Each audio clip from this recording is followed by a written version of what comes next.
Hey guys, welcome back to Dane Harden Martial Arts on YouTube. If you haven't already, please like and subscribe. Our goal for the 2023 year is to try to reach 1,000 subscribers. Right now we're closing in on 800, so we're getting there. If you would please consider a like and subscribe, we greatly appreciate your support.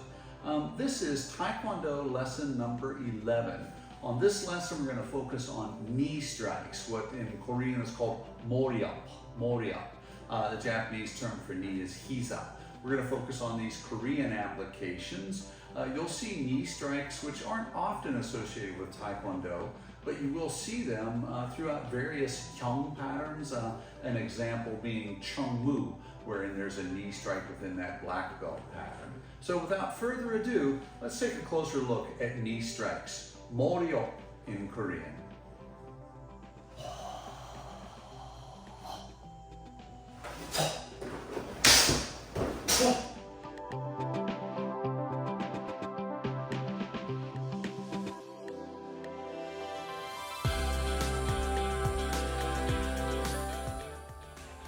In this section, we look at the anatomy of the knee. As you can see, the knee itself is a relatively exquisite structure of basically 4 bones. Here's an X-ray, a lateral view of the knee, where you can see the femur, tibia, fibula, and the floating bone, the patella. The patella protects the knee joint itself. The knee is considered a hinge joint, like this hinge on a door. It opens and closes. Within the knee itself, we have some exquisite structures like these menisci, medial and lateral meniscus. They function much like a tea saucer and a teacup. If you look at the saucer, there's an internal ridge. I'll point to it for you so that you can see. And that ridge is there for a purpose. It helps to prevent the cup from sliding around on the saucer. If I pick the cup up, this would be the femoral condyle, fitting down into the tibia and sitting into the meniscus. When I do this, it prevents the cup from actually sliding around on the saucer and helps to add stability to the knee, along with numerous other tendons and structures. This is an internal look of the meniscus, which are 2 C structures facing each other.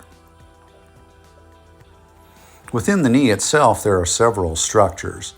The anterior cruciate ligament, posterior cruciate ligament, medial and lateral collateral ligaments, the patellofemoral tendon. It gets complicated. Knee strikes in Taekwondo. The basic strikes of Taekwondo are all primarily vertical strikes. We're going to add in some Muay Thai strikes, which are horizontal and oblique. If you notice, I'm pointing my toes down ballerina style when I'm doing this knee strike with my lead leg, and the same when I do my knee strike with my rear leg.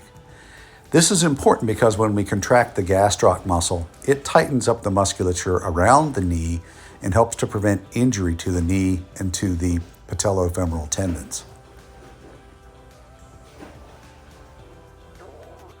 Next, we're going to talk about basic step changes. On this, I'm going to execute a small lead step, doing it slowly, per the request of one of my subscribers, driving the knee. We'll step rear and do that again with the other side.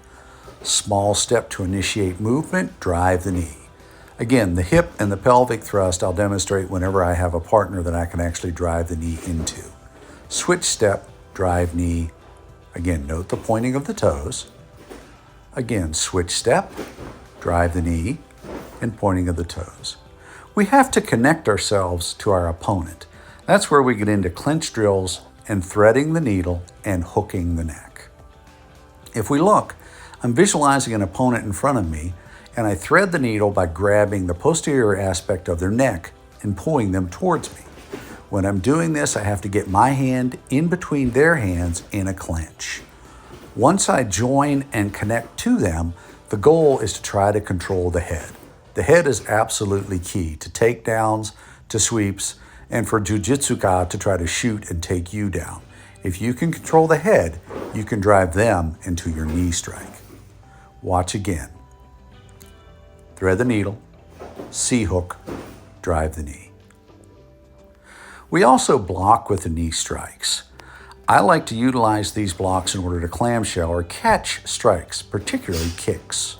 Same side, opposite side. Same on opposite, opposite on opposite. So there are 4 variations of this type of maneuver. I'll do it more slowly so that you can see.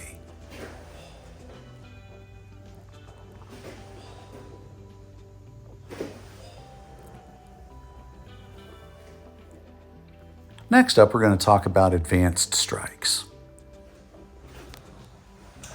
So in this section, Bruce and I are going to explain this idea of a clench and or hooks. If Bruce is in his fighting stance posture, I can do an outside clench or an inside clench.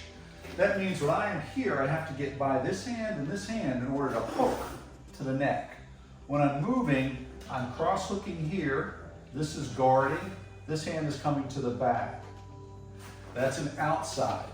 Threading the needle is this reference of coming from here, inside, hooking to the back. Again, I want this kind of a position because as I thread that needle, I have to stop the hands from being able to strike.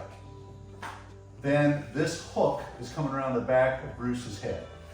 Ideally, what I want is once the hook occurs, my elbow starts to drop down.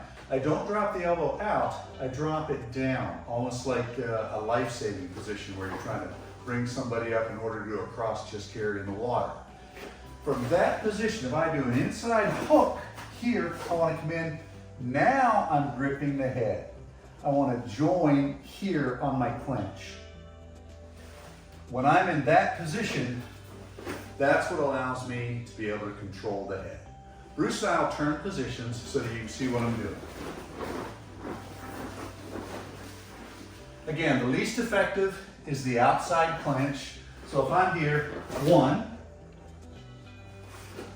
inside clench where I'm threading the needle, 2, inside double clench, thread the needle, hook. I'm coming behind Bruce's head and I want to bring everything in close and tight. I can control Bruce by controlling and turning his head. Again, we identified we can go to the outside clench, we can thread the needle inside clench, hook. My hand wants to be up for a guard position. This is where I'm vulnerable. If I can knee strike him, Bruce can knee strike me because Bruce's hand on the outside can grab my head. And now we both have inside clenches. If I come here, he can now grab the back of my head. And now he grabs his knee, and I'm in a very vulnerable position. So I have to continue my momentum, something that we talked about in lesson 2, on this whole idea of this movement. I'm going to do an outside hook, and then I'm going to thread the needle, do an inside hook, head control to a knee strike.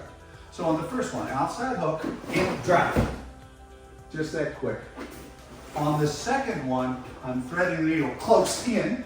This hand wants to come in partially to drive, to keep this hand up. Drive knee. Clear out, throw your jab. He's going to thread the needle on the outside, hook the back of my head. Now from his hands in this position, I'm going to lower my hands down so he can drive the knee. Boom. If he does the same thing where he threads the needle, comes to the inside, hooks the head, drives the knee, bang. So those are the 2 basic, outside clench, inside clench. If I change this up and we go from back leg, he can also do skipping and utilize front leg. So you're using your left leg on this. So my hands are up, Bruce shoots, outside clench. And now from here, he's going to move his body up and drive the lead leg into the knee strike. Now same thing again, inside clench, threads the needle, hooks, comes through, boom, drives the back knee. Notice what he's starting to do. He's starting to thrust through. So Bruce now just sits to a posture and pretends to grab and is going to drive the knee. I'm now going to provide him a target. You understand what we're doing? Grabbing and drive through. So hands are up. Grab, not me, grab something artificial in the air and drive through knee. Bang, nice, one more time. And go, bang, nice strike. One more time, and go, bang, nice strike. Let's try switching sides, Bruce. Ready to go. Good hit. One more time, go. Boom, good hit. Yeah, here, off to the side.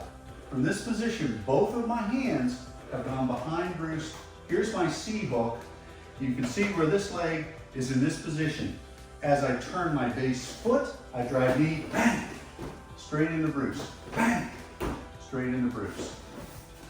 So that's the idea on that. If I do that at speed with control, 1, 2, and move out. Be able to do that from both sides.